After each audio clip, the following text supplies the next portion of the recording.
Yo, this is Eternal Plays Final Fantasy 1. We have beaten the game, normal way at least. It is time to delve into what the game has to offer in terms of optional content. And what we're gonna do now is what we call the Soul of Chaos. The combined 4 dungeons that are unlocked upon beating the Fiend in the normal storyline. This big dungeon is only available through the Game Boy Advance version, PSP version, which I'm playing now, and the iOS version. You can't do this if you play on the NES version or on the PlayStation version. They are not available there. So let's go through the first of the 4 dungeons. This is called the Earthgift Shrine. Location is very near. This is Cornelia Castle. This is the Chaos Shrine where we had the final battle with Chaos. And here we are at the Earthgift Shrine. We were here already in the very first part, I think. The stink went away as I took a kick inside. It was lipping over with gruesome monsters. I'd stay out if I were you. Why would I do that? So, before you beat the Lich, his, let's say, I don't know, bone statue or something is lying here and we can't go through it. But now we beat the Lich, you can go in here and start the Earthgift Shrine. And here comes the cool thing about the whole Earthgift Shrine. So the basic of the Earthgift Shrine is that it has 5 levels. And the level you get into first is completely random. But you will go through all the 5 levels. In the end, levels 1 and 4 is 2 different caves, a desert and a forest.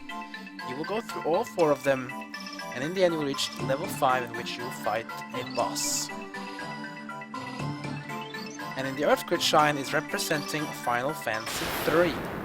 There are 4 bosses from the Final Fantasy 3 game that was released on NES and on Nintendo DS, and as well as iOS, that are available to be fought here in the Earthgift Shrine. So those of you who have played Final Fantasy 3 before, you'll probably recognize the bosses when I say their names.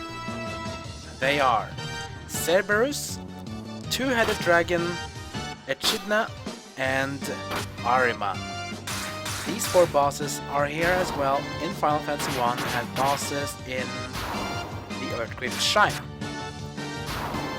And yes, that means also that the other optional dungeons in Final Fantasy 1, the other 3, also host bosses from other Final Fantasy games, for example Final Fantasy 4, Final Fantasy 5, and Final Fantasy 6. Now the way I will do the Let's Play of Earthgift Shrine is that I'm going to do it in... I'll do the actual the 4 floors, or should we say the 5 floors, in one go, and then I'll do the bosses in 2 videos. I'll do probably do Cerberus and Echidna in one video, then I'll do the Two-Headed Dragon and Ahriman in the second video. The reason is because in the Earthgift Shrine, in order to basically do this Earthgift Shrine, you have to go through all the 4 floors over and over again, because once you go and fight the boss and beat the boss, you have to go through the actual dungeon over again. You not just go in and beat the boss and go beat the other bosses. That is not possible. Once you beat the boss, the door behind you will be closed and you'll be forced to go outside of the whole dungeon. Then you have to go in again and you have to fight all the bosses one more time. Now you can actually fight the bosses as many times as you want, but nah, just do it. I'm just doing it because it's a cool thing to do. So the enemies in this dungeon are pretty simple, they're pretty decently easy to kill. This is the Earthgift Shrine though, it is the first optional one, not too hard. Even though you can't really do the bosses when you unlock it, but nah, I don't know about you. Also, when you enter the Earthgift Shrine, you cannot exit it without using the actual spell exit or teleport. So if you go in here without doing it, there's no way to get out unless you go and beat the boss and take the teleport out of the shrine. So the cave we are in now, which I just call Cave B, is one of the 4 levels you can get in here, the first floor. Now we are in the forest level. This is the biggest of the 4 levels, and you can see we're just going to go and head into the staircase on the right, but this place is a maze. There are random battles here in addition to these guards. When you talk to the guards, you'll be engaged in a random battle with enemies.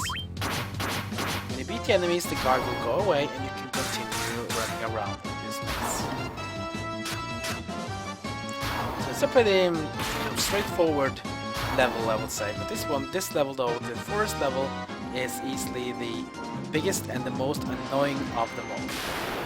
Because you face random battles as well as you have to fight scripted battles by talking to these so-called soldiers. I don't know, they look like zombified soldiers to me, but I don't know much.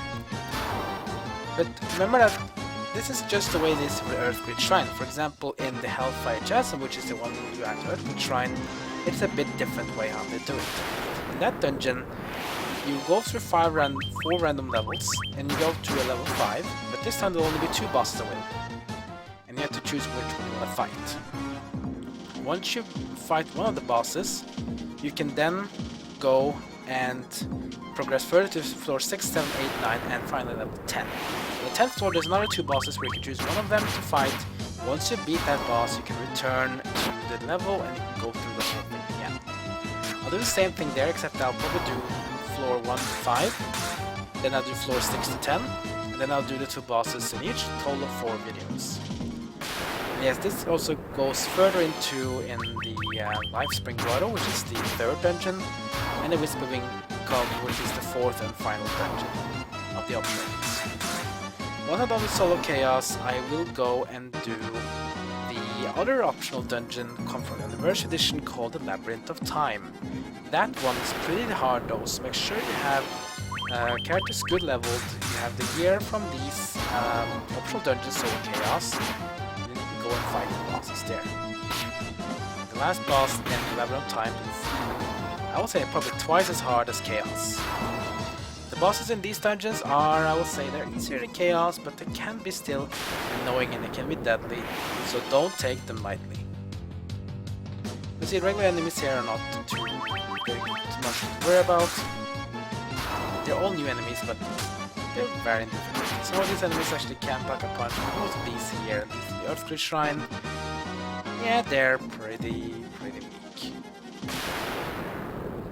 Now, also in these so-called levels in the Earthgift Shrine, the treasures that you get here are spawned on random locations. Or so they ask locations, but which part of the location that actually spawn treasure or not is being completely random. So if you use a map, for example, to go through this, then you might actually not be going to a place in which you will get to fight or find some actual treasure. You might actually go to a place where there are no treasure. But what I read though is that the lower the floors you go to, the bigger chance to get more treasures.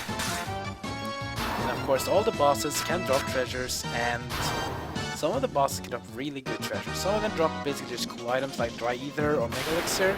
Some of them can drop new equipment that can even be better than the equipment you already have from Chaos Shrine, for example. Like now I'm using Excalibur on my warrior, or knight, as he is now. And that is actually the best weapon in game in the storyline. By going through the Soul of Chaos, you can actually get 2 better swords for the knight to use. It really says something. These enemies are so weak that even the white wizard and the black wizard can take him out in one hit with a melee attack.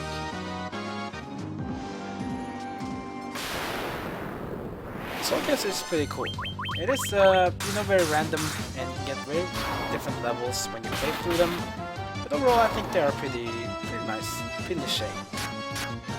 It's kind of like how Final Fantasy had that bit of Diablo-ish style with them, where they had random generated maps throughout a dungeon. That actually looked like a cool thing. Notice too random, like the forest level, all these places are actually basically all set, but you can see here that it's not too set as well. I can't choose what level I get the forest level on when I did a test run here. I got the forest level on the final level on floor number 4 both times. Now I got it on floor number 2 instead. And the cave B that I went to now, I usually go on the 2nd floor. And now I got it on the 1st floor. That means cave A and the desert level I haven't got to yet here, so you'll be seeing them very soon. We'll have to go to both. Then in the end we'll get to level 5 in the Earthgift Shrine. Then you can basically choose which of the Final Fantasy 3 bosses you want to fight. You can only choose one, and once you've beaten that boss you will be teleported back to the world map and you have to go to the Earthgift Shrine levels again. You can choose the same boss over again if you want to, but I really recommend you to of course fight all 4 if you want to explore them, or if there's a certain boss that has a specific item for you, maybe you want to go and get that as well. There's some new special items here, like we got the White Curtain, which casts Null Frost on everyone, and we got the Vampire Fang. Some of these items are just basically spells from the Black and White Mage that you can use on your party if you want to, rather than actually cast a spell with the actual character.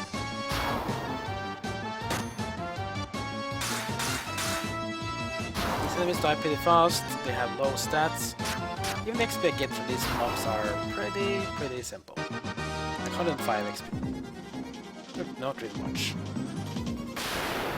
But as far as I remember though, they get better when you are in the other dungeons. Now this is the Earthgift Shrine, it's basically simple. It's gonna be much more better to go when you go to the Whispering Cove, which is the 4th and final solo Chaos dungeon.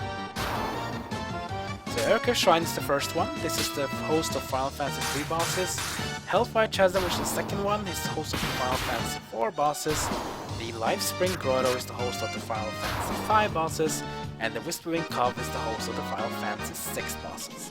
Each of these have 4 bosses, a total of 16 bosses from the past games of Final Fantasy 3, 4, 5, and 6 to fight. It's actually quite a nice treat. I wish they had made more of these kind of optional things in dungeons. I really like it when they had that. Like for example, I'm a big fan of the retro tracks in Mario Kart, and I really wish there were retro boards in Mario Party as well. I think more of game developers should have like these optional things in the game series where you actually can face like bosses and things from the past. One thing, for example, was Chrono Cross, the PlayStation game. They had an optional boss called, well, basically the enemies from Magus Castle, Ossiflea and Slash. Okay, so now we're at the end of the forest level. We go here. Now we are in the desert level. This level can be quite a bit of an annoying level. Basically, this level is a looping level, which means that there is no end of the level. You just have to walk around. So how do you go through this place, though? Well, let's see when we get through these fights, and I'll show you. This level, I think, is probably the most annoying one of them all here in the Earthgift Shrine, but it's still not too hard. There's some cool treasures that you can find here as well, but again, it's very random. This level is actually very random. You spawn at a different random spot, and in the middle of this whole map is an oasis with a stairs going down, and that gives you the location. Now look at these 3 trees here. Just look like 3 trees. What happens though if you take a line between all the 3 trees? You might be getting like an arrowish sign. This one says I should go down. So let's just head south. This is what you should do in this desert level. You just have to follow these trees and see what direction to go, then go that direction.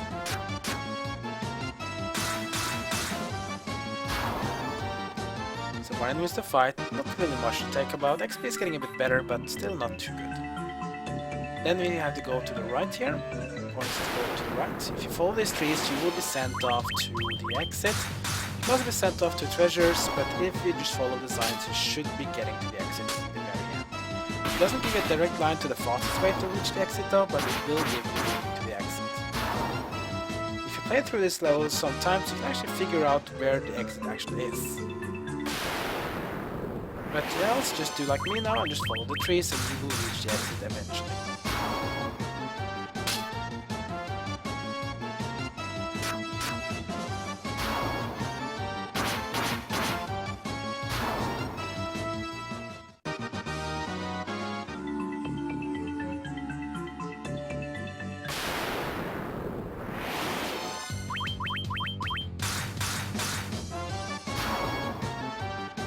More enemies here to fight. There's not really much else to do here actually. You just have to follow the trees. You will be led to the oasis with the stairs going down. You can go to floor number 4. Now it says to go to the right, so I'm just going to do that. Now we have to go up. So let's just do that. Single tree, just ignore it. Now go to the left. A chest. Protect drink. So there's some new cool items here as well. Protect drink is giving defense up. Not sure if this is a party or just single target, but it's defense at least. This is type protect. Here's the way it is. Now just go into the stairs here, and we are on floor number 4. This is the final floor we go into. This is cave A. This is the pretty simplest level. It's just very straightforward, very short. Two Chesru's hairs. Can't hold this. Probably some items I 99 of. And Red Fang. And now we are in the very important bottom floor 5. Now, why this is important? This is the final floor of the Earthgift Shrine. Here you can choose what boss you want to fight for.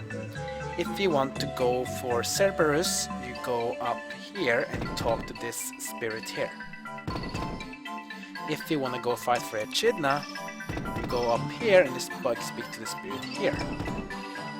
Now, should you rather want to go and fight the Ahriman, then you go up here and you speak to the boss here. He gets a chest as well with some cool item.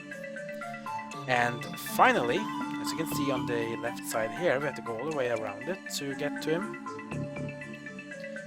But if you rather want to fight the other Final Fantasy III boss called the Two-Headed Dragon, you go up here and you go in here. Remember though, as soon as you go fight a boss and beat it, you can use the teleporter behind it.